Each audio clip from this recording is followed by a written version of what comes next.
به برنامه همراه با لبخند خوش آمدید.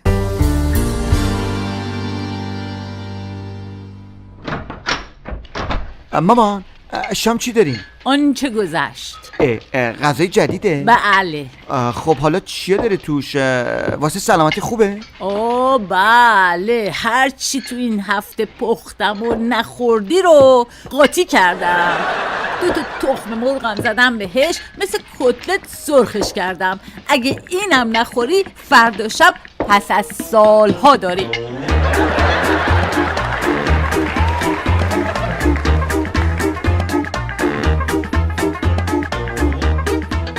میخواستم به دوستم زنگ بزنم، اشتباهی گرفتم. یه خانم گوشی رو برداشت، گفتم منزل آقای رحیمی؟ برگشت گفت نخیر، اینجا منزل خانم جلالی 18 ساله دیپلمه و مجرد از تهرانه. با مادرم کار داشتی؟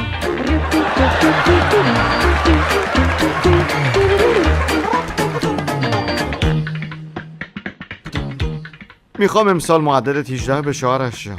حتما، اصلا 20 میشه. شوخی میکنی؟ بله خودت شروع کردی.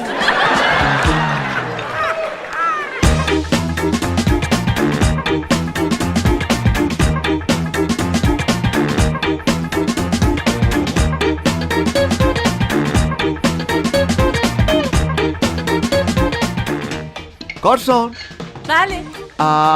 لطفا بیا این سوپو مزه کن. خیره ایشالله. چیزی داره توش؟ فقط مزه کن. اگه سرده بگم عوض کنم. دارم ازت خواهش میکنم فقط مزه کن. منم دارم خواهش میکنم که اگه چیزی کم داره بگی. خواهر من لطفاً مزه کن، به حرفم گوش بده. باشه، الان میچشمش. قاشق کجاست؟ آها، قاشق کجاست ها؟ من باید با چی سوپو بخورم؟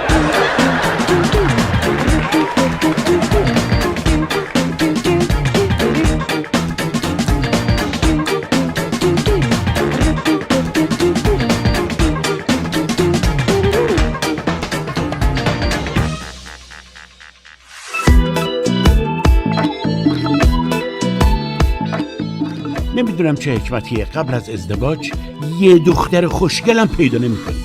شب عروسیت که میرسه دخترای خوشگل دسته به دسته با اون نظم و ترتیب از جلوت رژه میرن.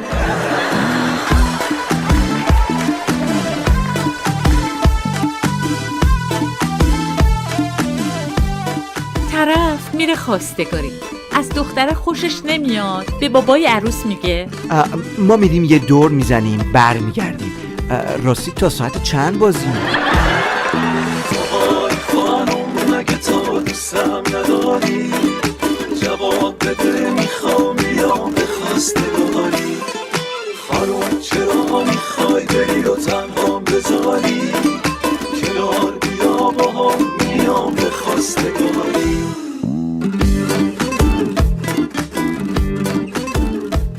خودت بگو خلافت چیه؟ فقط آدام زیاد میجا. چرا؟ آخه بوی سیگار از بین میبره. مگه سیگارم میکشی؟ آره، بعد عرق حال میره دیگه. عرقم میخوری؟ آره خب، گیرایی تریاکو زیاد میکنه. تریاکم میکشی؟ از بیکاری که بهتره. مگه بیکاری؟ آره دیگه، همش که نمیشه دزدی کرد.